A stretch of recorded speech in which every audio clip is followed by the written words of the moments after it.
"We can hire 3 junior engineers for your salary," the guy said, flashing a smug smirk during my termination meeting. "Nothing personal, just cost-cutting. I'm James Harper, 45 years old, lead systems engineer at Summit Properties in Denver, Colorado. For 18 years, I built this company's entire tech infrastructure from scratch, designed every expansion, kept everything running so smoothly that the executives forgot how much they depended on me. But now, they've decided I'm too expensive to keep." Before diving into the story, comment where you're watching from, and don't forget to subscribe so you never miss the latest video. I sat across from Ethan Cole, Summit's new CTO, a 38-year-old guy with designer glasses and an MBA from Wharton. He'd only been with the company for 6 months, but brought a hunger to modernize by cutting veterans like me. Next to him was Susan Clark from HR, who slid a folder toward me. "The severance package is generous," she said, her voice flat. 2 months' salary plus your accrued vacation time."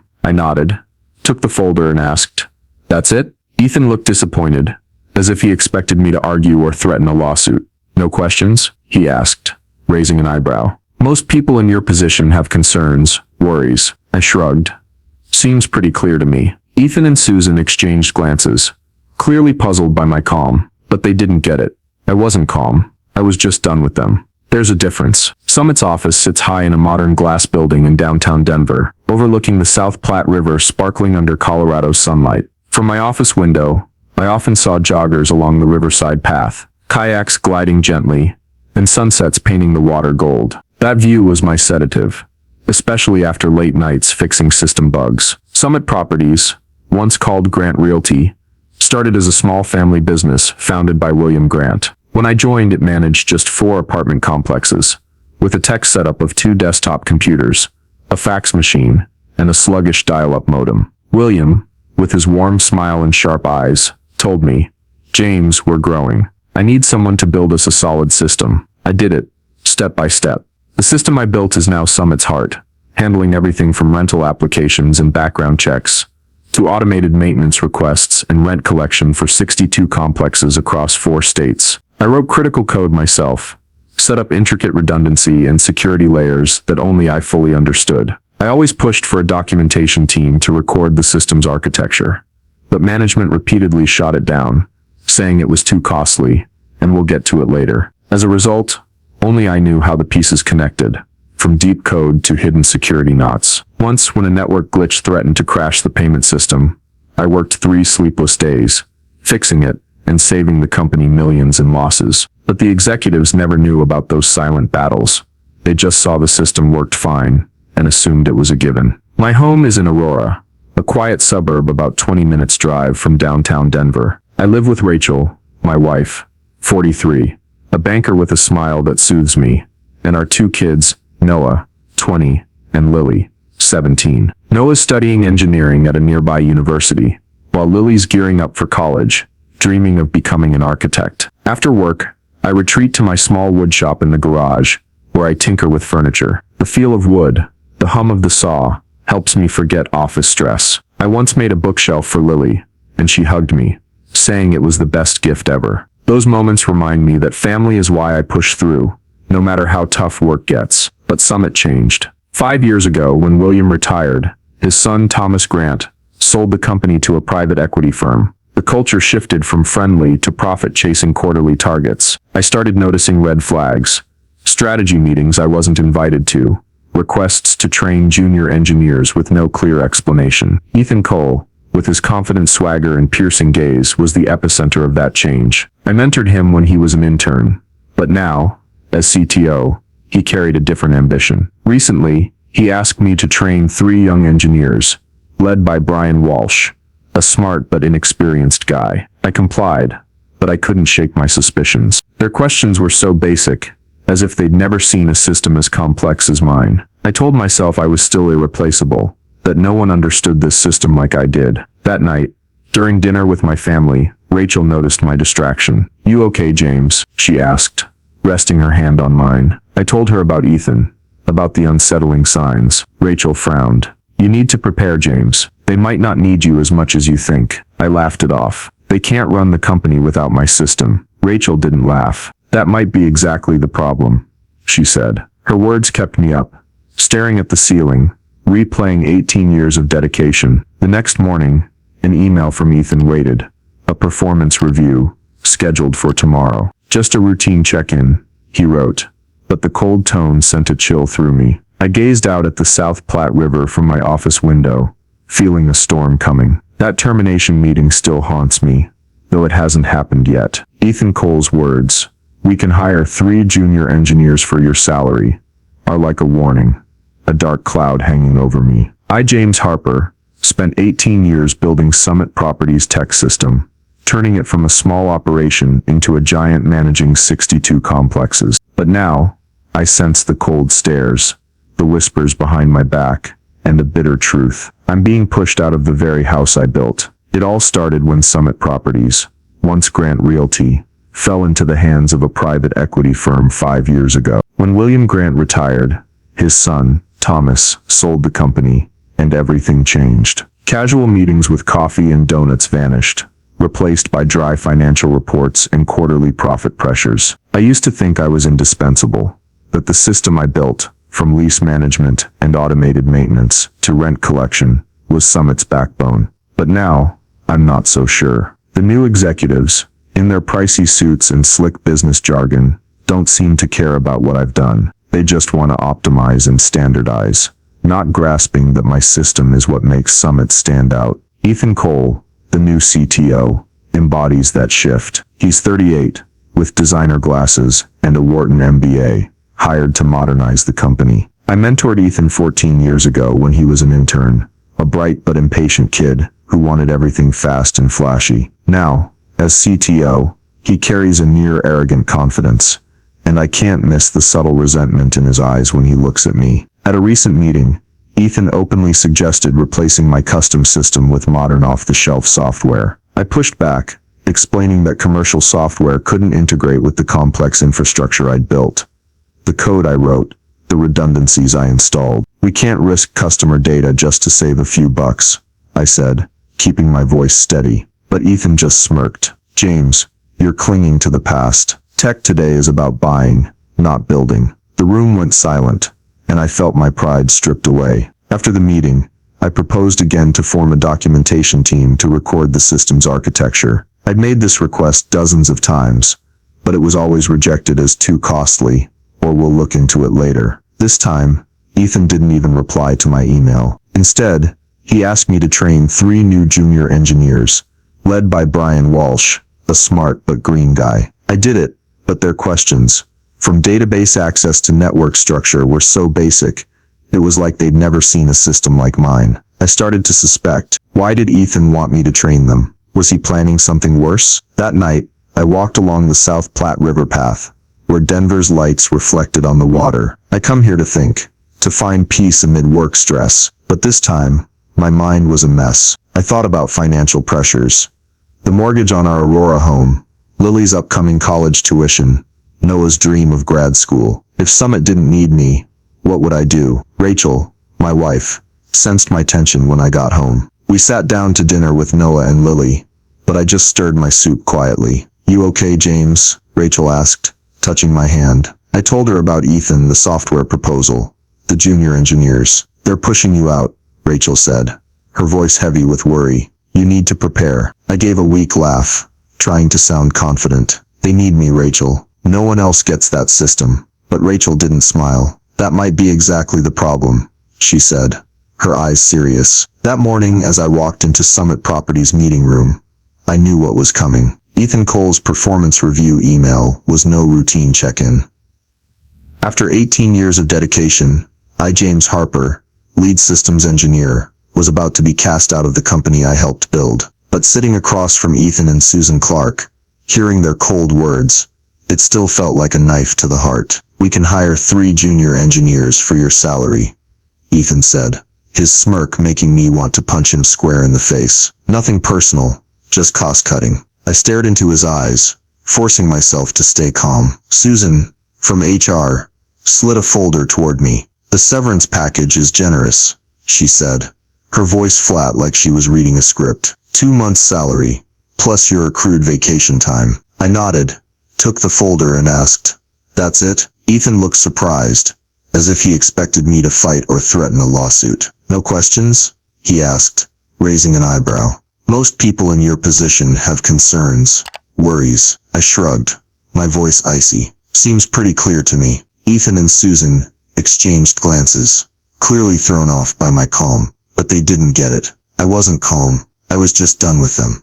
"There's a difference." Ethan pressed on, his tone fake. "We'd really appreciate your help with the transition. The new engineering team will need guidance on the system architecture. Maybe a consulting gig for a few weeks." I looked at him, knowing I'd never agree. "I'll think about it," I said, though my mind was made up. We shook hands, a stiff handshake, and I left the room. I went back to my desk, packing 18 years of my career into a small cardboard box. Keepsakes, a photo with the old tech team, a long service badge, a few handwritten notes, were all I took. Some colleagues, like Mark Chen, the database admin I hired 12 years ago, looked at me with pity. "They don't know what they've just done, James," Mark whispered. I just nodded, not wanting to talk. As I walked to the parking lot, my phone buzzed. A text from Mark. "The team's freaking out." I didn't reply. Back home in Aurora, I sat on the porch, watching Denver's distant lights flicker against the night sky. I sipped a whiskey, trying to shake the emptiness. Rachel, my wife, stepped out, resting her hand on my shoulder. "What happened, James?" she asked, her voice thick with worry. I recounted the meeting, every word from Ethan, every glance from Susan. Rachel sat beside me, gripping my hand tighter. "What are you going to do now?" she asked. I shrugged, trying to sound strong. "Something will turn up." But inside, I wasn't sure. I thought about the mortgage on our house, Lily's college tuition, and Noah's dream of going to grad school. 18 years of dedication, and now all I had left was a cardboard box and 2 months' salary. I went back inside, sitting in my woodshop in the garage, where I usually build furniture to unwind. I touched a piece of oak, its rough texture under my fingers, but this time, it didn't soothe me. I thought about the system I'd built for Summit, the code I wrote myself, the redundancy layers I installed, the secrets only I understood. Redundancy layers I installed, the secrets only I understood. I begged for a documentation team dozens of times, but they always refused. Now I knew I wouldn't explain anything to them. If they thought 3 junior engineers could replace me, let them try. That evening Rachel prepared a family dinner to lift my spirits. Noah and Lily sat around the table, but the mood was heavy. Lily, with the innocence of her 17 years, asked, "Dad, do I need to get a part-time job to help with tuition?" The question was another knife to the heart. I smiled, forcing my voice to stay calm. "No need, sweetheart. I'll take care of it." But Rachel's eyes told me she knew how worried I was. After dinner, I sat alone on the porch, looking at the distant South Platte River through Aurora's rooftops. A second whiskey didn't ease my anger. I wasn't just mad at Ethan or Summit. I was mad at myself for believing loyalty would be rewarded. When I went to bed, Rachel hugged me from behind. "You'll get through this, James," she whispered.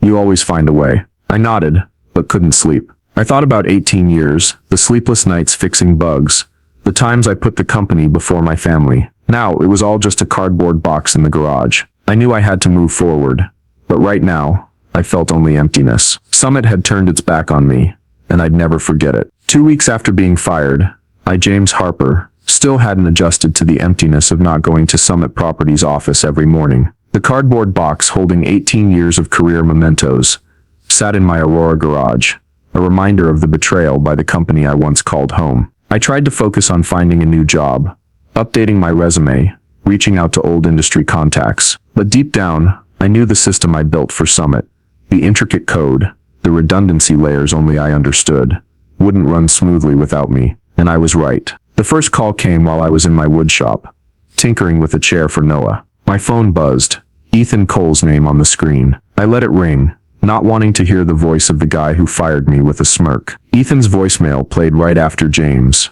"It's me, Ethan. We're having some issues with the customer portal. The junior engineers are working on it, but they don't fully grasp your code architecture. Can you call back? Just a quick consulting session." I deleted the message, feeling a mix of anger and satisfaction. They chose 3 junior engineers to replace me. Now they were paying the price. That same day, 3 more calls from Ethan came, each voicemail more desperate. By evening, Mark Chen, the database admin I hired 12 years ago, Texted, "System's been down all day, James. Maintenance requests aren't processing. Ethan's losing it." I read the text but didn't reply. I didn't want to get dragged back into Summit's mess. They'd turned their back on me, and I had no intention of fixing their mistakes. The next morning, Susan Clark from HR called. "James, I hope you're doing well," she said, her voice dripping with fake sweetness. "I'm calling because we'd like to discuss a consulting contract. Just temporary, to address some current system issues. The compensation will be very generous." I held the phone, smirking. "How generous?" I asked. $300 an hour. Minimum 4 hours per session," Susan replied. I stayed silent for a moment, letting her squirm. "I'll think about it and get back to you," I said, then hung up. I had no plans to go back, but hearing them beg gave me a small sense of justice. I sat at the kitchen table, looking out at the backyard in Aurora, where sunlight filtered through the trees. Rachel walked in, placing a coffee mug in front of me. "What are you thinking about?" she asked, her eyes full of concern. "I think they're starting to realize how much I was worth," I said, my voice bitter. Rachel gave a faint smile. "They deserve it, James. But you need to focus on the future. Noah and Lily need you." Her words reminded me of the mortgage, college tuition, and my responsibilities as a father. I nodded, knowing I had to move on. Over the next 3 days, the calls from Summit piled up. Ethan called, Susan called, even Thomas Grant, William's son, and a board member, called. The customer portal was completely down. The maintenance scheduling system kept throwing errors. Automated payments failed, affecting thousands of residents. I didn't answer any of them. Each voicemail was a confirmation that my system, the one they called too expensive, couldn't function without me. I'd written critical code myself, set up security and redundancy layers without documentation, because Summit always refused to fund it. Now I had no intention of explaining anything to them. That afternoon, as I walked along the South Platte River path, trying to clear my head of Summit, an email arrived from Vertex Systems, a smaller property management company in Boulder, Colorado. They managed 18 complexes, far fewer than Summit, but were growing fast. The email, from Catherine Reed, Vertex's CTO, read, "James, I heard about your situation at Summit. We've always admired your work. Would you be open to discussing an opportunity with us? We're looking to overhaul our entire property management infrastructure." I read it, feeling like a light in the dark. I replied immediately, scheduling an interview for the next day. That evening, as I helped Rachel prepare dinner, I told her about Vertex's email. "This could be your chance, James," she said, her eyes lighting up. "They know your value." I nodded, but a hint of bitterness lingered. Summit had discarded me, and now they were paying for it. But I didn't want to get lost in anger. I wanted to prove I could build something better, in a place that valued my experience. As I went to bed, I thought about the Vertex interview. For the first time since the firing, I felt a spark of hope. Something would turn up, just as I'd told Rachel. I stood in front of Vertex Systems' modern glass building in Boulder, Colorado, feeling like I was stepping into a new chapter. 2 weeks after Summit Properties fired me, Catherine Reed's email, Vertex's CTO, opened a door I hadn't expected. I, James Harper, 45 years old, once thought my 18 years at Summit were my entire career. But walking into that interview room, I realized my experience still had value, if the right people saw it. Catherine Reed greeted me with a friendly smile. She was about 50, with short salt and pepper hair and sharp eyes. "I've heard about your system at Summit for years," she said, as we sat down. "It's practically legendary in this industry. No one has anything like it." I smiled, a sense of pride creeping in. Catherine explained that Vertex, though managing only 18 complexes, wanted to expand rapidly. They needed a new, integrated, sustainable property management system, and they wanted me to lead it. "We need someone who understands architecture, integration points, and security," she said. "We don't want to start from zero." I set my condition up front. Everything had to be documented from the start. No repeating Summit's mistake, where lack of documentation made the system dependent on me. Catherine nodded instantly. "That's the right way," she said. She offered me the role, lead systems architect, a salary 20% higher than Summit's, and freedom to design the system my way. I didn't hesitate. "I'm in," I said, feeling like a weight had lifted. As I left the office, I looked out at the distant Rocky Mountains, my heart lighter. This was my chance to rebuild, not just a system but my confidence in myself. My first week at Vertex, I dove into designing the new system. I integrated data analytics to optimize maintenance schedules and added advanced security layers to protect customer data. But not everyone bought into my approach. Emma Lou, a 25-year-old engineer on the team, was skeptical. At a meeting, she challenged me outright. Why build a custom system? Off-the-shelf software is faster and cheaper. I took a deep breath, flashing back to my arguments with Ethan Cole at Summit. Off-the-shelf can't handle our transaction volume without major tweaks, I explained. And if it crashes, no one in this room knows how to fix it. Emma frowned, but I didn't stop. I held a training session, pointing out a flaw in Vertex's old system that commercial software couldn't address. By the end, Emma nodded, reluctantly. I get it, she said. I smiled, knowing I'd won an ally. Meanwhile, Summit kept sinking in crisis. One morning, as I reviewed system diagrams at Vertex's office, my phone buzzed. Ethan Cole again. I let it ring, but his voicemail was more desperate than ever. James, it's bad. We've lost payment records for the past 3 months. Customers are complaining about billing errors. The consulting team says they need you to explain the database structure. Please call back. I deleted it. A mix of satisfaction and anger washing over me. They fired me, called me too expensive, and now they were begging me to return. The next day, Susan Clark called again. James, we're prepared to pay $400 an hour for 2 days of consulting, she said, her voice almost pleading. I cut her off. I'm with Vertex now. Exclusive contract. I can't help. Susan paused, then tried again. We could double whatever Vertex is paying you, just for 2 days. I scoffed. It's not about the money, Susan. Her tone hardened. Is this about revenge, James? You enjoy watching us struggle? I paused, choosing my words carefully. No, Susan. I'm not enjoying this. But you made a business decision. You said my experience wasn't worth it. Now you're seeing what that means. I hung up, my hand trembling, not from fear, but from the anger I'd held back for so long. Ethan called again the following day, his voice near desperation. James, the board wants to talk about bringing you back. Full salary plus a signing bonus. I listened, a fleeting sense of satisfaction passing through me, but it faded fast. Going back to Summit wouldn't fix anything. The executives who saw me as disposable would just wait for the next chance to cut costs. Thanks for the offer, I said. My voice steady, but I'm committed to Vertex. Ethan's tone shifted to a threat. You know, there could be legal issues if we find you intentionally made the system hard to maintain. Non-compete clauses, intellectual property.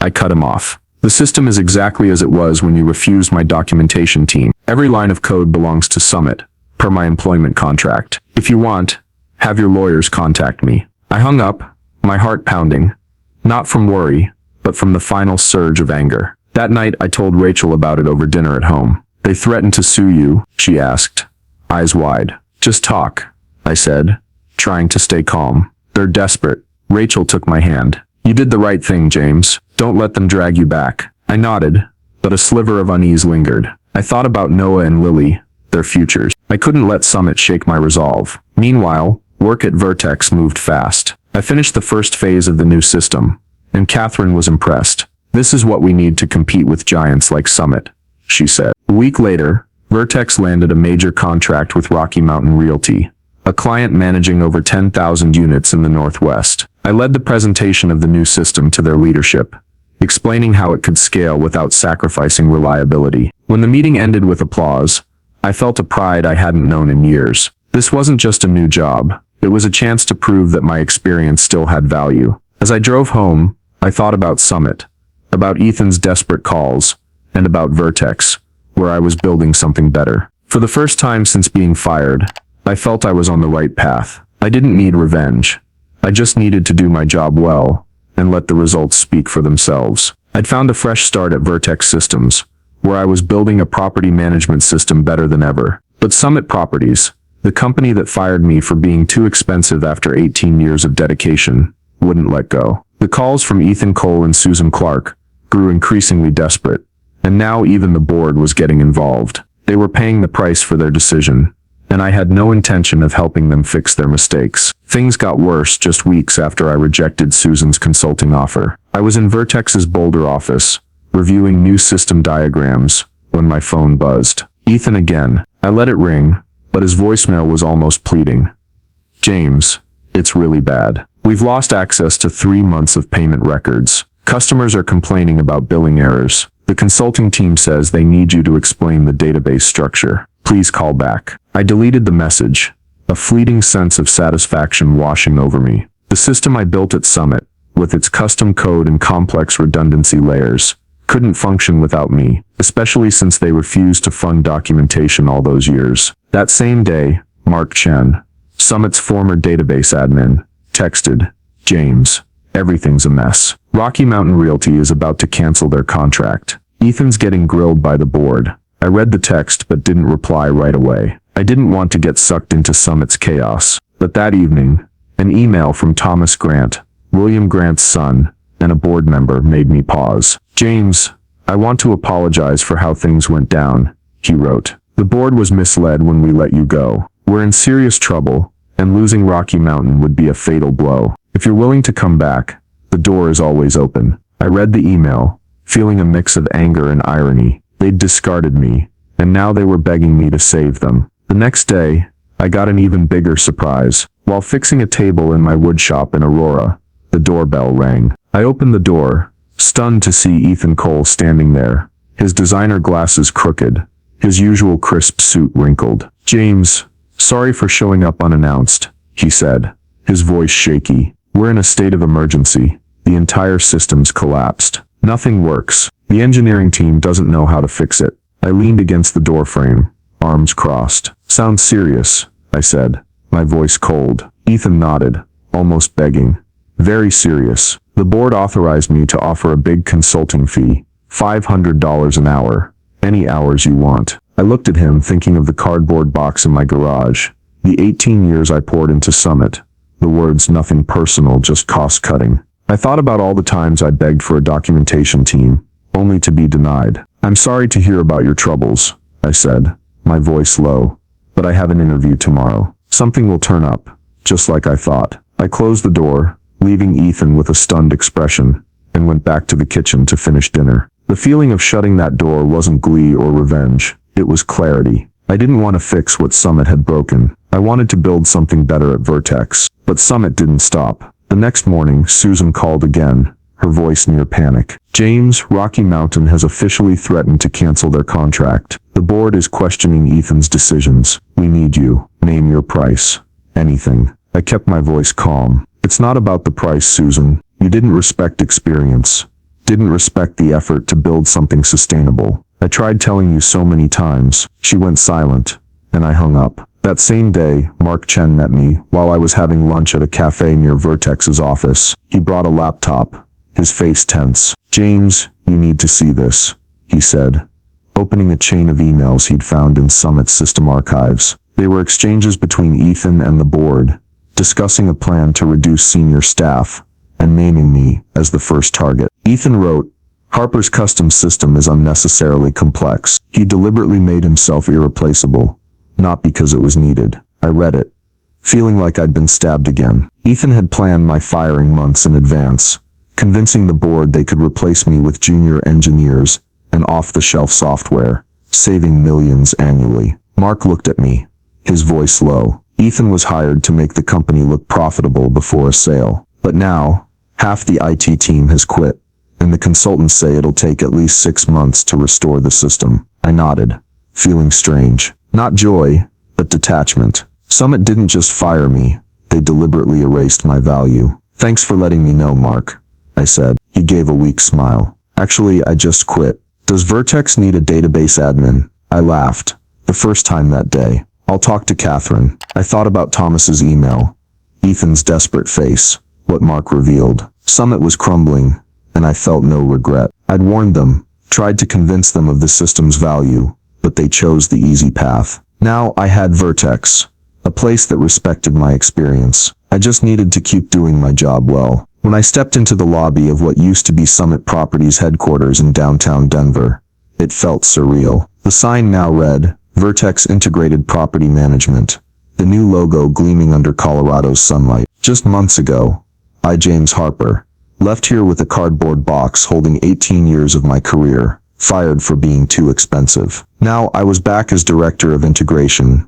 leading the merger of Summit Systems into Vertex Systems' new platform. Not for revenge, not to gloat, just to do my job the right way. Vertex bought Summit for just 20% of its original value, a price reflecting the company's catastrophic collapse after firing me. The system I built, which they called too complex, fell apart without me, triggering the loss of major clients like Rocky Mountain Realty and a wave of IT staff resignations. Ethan Cole, the CTO who pushed me out, was fired along with most of the old board. Thomas Grant, William Grant's son, stayed on as a consultant to support legacy clients, but real power now lay with Vertex, and with me. I walked through the lobby, once my domain, with Catherine Reed, Vertex's CTO. A few former Summit employees recognized me. Mark Chen, the database admin, who joined Vertex, flashed a wide grin. "Welcome back, boss," he said, half joking. But not everyone was at ease. Brian Walsh, the young engineer Ethan hoped would replace me, glanced at me and looked down, his face flushed with embarrassment. I didn't say anything, just gave a slight nod. I wasn't here to point fingers. I was here to rebuild. We entered the server room, where I'd spent thousands of hours designing and maintaining the system. Through the glass, I saw the old server racks, their blinking lights from hardware I'd chosen. Catherine looked at me. "Want to take a look inside?" she asked. I shook my head. "No need," I said. "We're moving everything to the new infrastructure anyway." Summit System, once my pride, was now outdated and riddled with errors. I designed a new platform at Vertex, fully documented, scalable, and independent of any single person. That was the right way.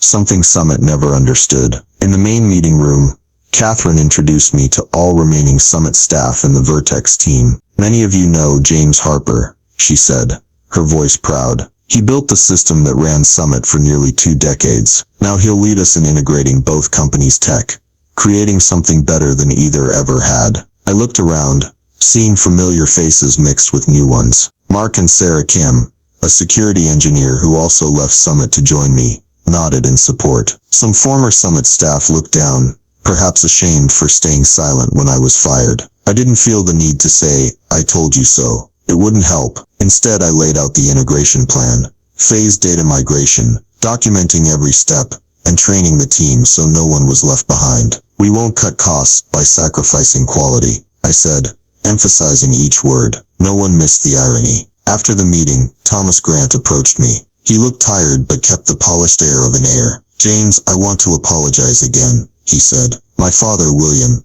was devastated to hear you were let go. He always said you were Summit's greatest asset." I nodded, unsure how to respond. "How's William doing?" I asked. "Good. Retired in Arizona. Loves fishing," Thomas replied, with a faint smile. "He's glad you're back in a way." I just nodded. Thomas's apology was sincere, but it didn't erase the scar. Summit left. The integration work started right after. I worked with Mark and Sarah to migrate data from Summit's old system to Vertex's new platform. We built conversion tools to ensure no customer data was lost, while training former Summit staff on operating the new system. I stressed documentation at every step, from architecture diagrams to maintenance protocols. No one should be a single point of failure. I told the team during a training session. Emma Liu, the young Vertex engineer, nodded eagerly. She'd gone from initial skepticism to a fervent supporter of my approach. One afternoon, Catherine called me into her office. "I just spoke with Rocky Mountain Realty's leadership," she said, her eyes bright.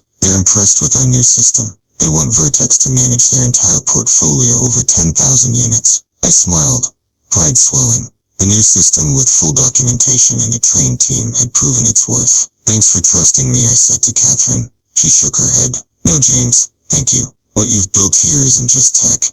It's a culture of documentation, knowledge sharing, and quality over shortcuts. Now I'm doing it the right way at Vertex. I don't feel glee or revenge. Just the quiet satisfaction of knowing that good work, done right, will all lead Vertex. Always faithful to the end." A year after Vertex Systems acquired Summit Properties, I stood on the banks of the South Platte River, watching the sunset paint Denver's waters gold. I, James Harper, once thought my career was over when Summit fired me. But now Vertex Integrated Property Management is the largest property management company in the Northwest, running on a system I designed, fully documented, with a well-trained team, and no single point of failure. I didn't seek revenge. I just did my job the right way and let the results speak. I received a letter from William Grant, Summit's retired founder. James, you saved the letter from William Grant, Summit's retired founder. James, you saved my family's legacy, he wrote. I always said letting you go was Summit's biggest mistake. I smiled, folding the letter. William's words were a validation. But what made me prouder was the technical academy Vertex just launched. I asked Catherine Reed to create a division to train the next generation of engineers. Not just to code, but to build sustainable systems. The leadership agreed, giving me full control to design the program and hire instruct. James, Catherine said. James, Catherine said. Not just for the tech, but for the tech. What's the tech? But for the cook. That evening, Rachel and I hosted a small party at our came to college. They made me count. Junior and engineering.